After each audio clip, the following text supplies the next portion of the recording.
Assalamualaikum warahmatullahi wabarakatuh. Hai semua. Okay, hari ni saya nak berkongsi cara menamakan sebatian karbon mengikut sistem IUPAC. Okay, ini adalah di bawah tajuk sebatian karbon. Okay, kimia tingkatan 5 KSSM. Okay, IUPAC tu ialah satu badan bukan kerajaan lah di peringkat antarabangsa yang berkaitan dengan kimia. Okay, jadi dia standard lah digunakan di semua negara. Tips penamaan sebatian karbon yang pertama. Okay, mula-mula kenal pasti dan namakan bilangan karbon yang terpanjang. Okay, dia boleh jadi paling panjang tu awak boleh nampak dia dalam keadaan lurus. Tapi kalau dia dalam keadaan bengkok, tak lurus, bersambung, pun awak boleh ambil dia sebagai bilangan karbon yang terpanjang. Okey, yang kedua, nomborkan atom karbon. Okey, sekiranya dia ada kumpulan berfungsi, awak utamakan bermula berdekatan dengan kumpulan berfungsi. Dan kemudian barulah cabang. Sekiranya ada cabang lah. Okey, yang ketiga, sekiranya ada cabang, namakan cabang tersebut. Okey, kalau CH3 namanya metil, C2H5 etil, Cl kloro, I iodo, F fluoro, Br bromo.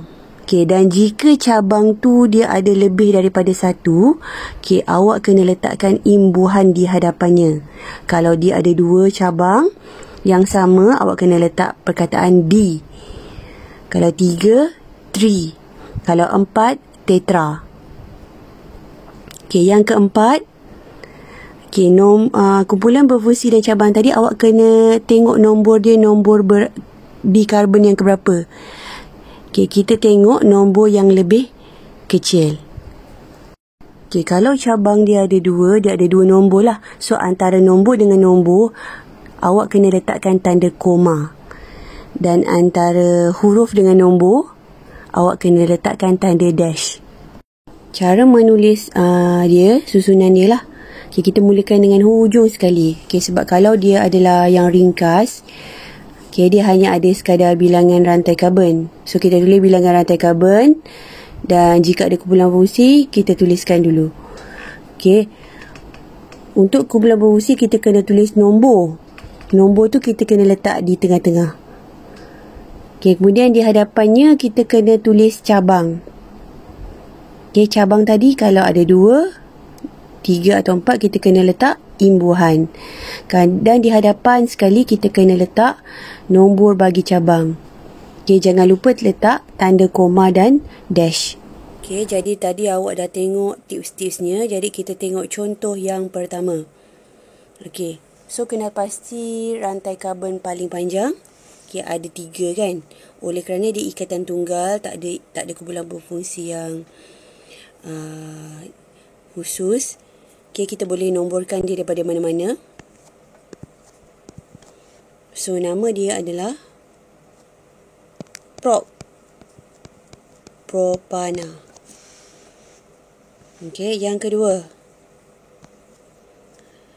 Okay, kena pasti rantai karbon terpanjang. So, kita dapati walaupun dia sampai sini lurus, tapi bila dia ke bawah, dia sebenarnya bersambung. So, dia adalah 5. Karbon paling panjang dia 5. And then kita nomborkan daripada yang terdekat dengan kumpulan berfungsi. Nampak tak ni? So, kita nomborkan daripada sebelah kiri. So, 1, 2, 3, 4, 5. So, kumpulan berfungsi tu dia diikat oleh karbon kedua dan ketiga. So, kita pilih nombor yang lebih kecil untuk nomborkan dia.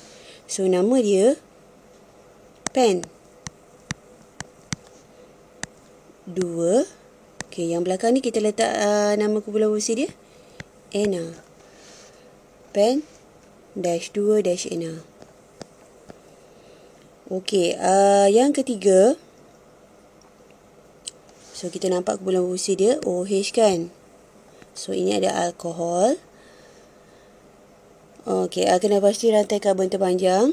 So, kita nomborkan daripada sebelah kiri sebab dia lebih dekat dengan kumpulan berfungsi. Okay, so nama dia ialah, kalau 4 karbon, but. But. Okay, butan. 2, all. Okay. Okay, dan yang last sekali.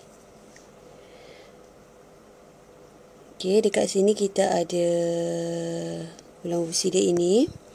Okay, kita kenal pasti bilangan rantai karbon terpanjang. Tak kisah lurus atau tidak lurus. So, kita cari yang terpanjang yang mana.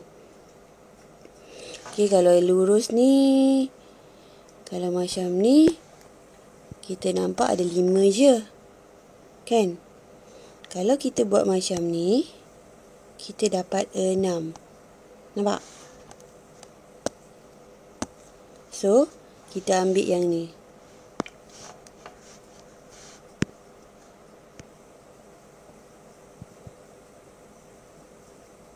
Rantai karbon terpanjang dia adalah 6.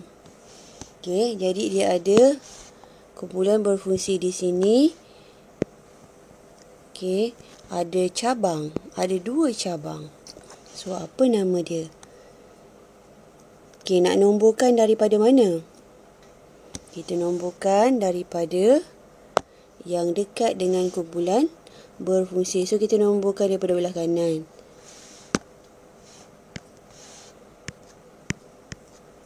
Okey, 1, 2, 3, 4, 5, 6. So, kita tulis daripada hujung. 6 ialah hex. Okey, hexan. Okey, dia punya tu terletak di nombor 2. Okey, metil. Metil dia ada 2, so dia adalah dimetil. Okey, metil dia terletak di nombor 2 dan 4. So, nama dia ialah 2,4-dimethylhexan-2-all. Sebelum kita berpisah, okay, saya berikan awak satu kuis. Okay, apakah nama IUPAC bagi sebartian karbon ini? Okay, perhatikan. Okay, kalau awak dapat jawapan, tuliskan di komen di bawah. Terima kasih kerana menonton. Okay, sudikan share dan subscribe sebagai tanda sokongan.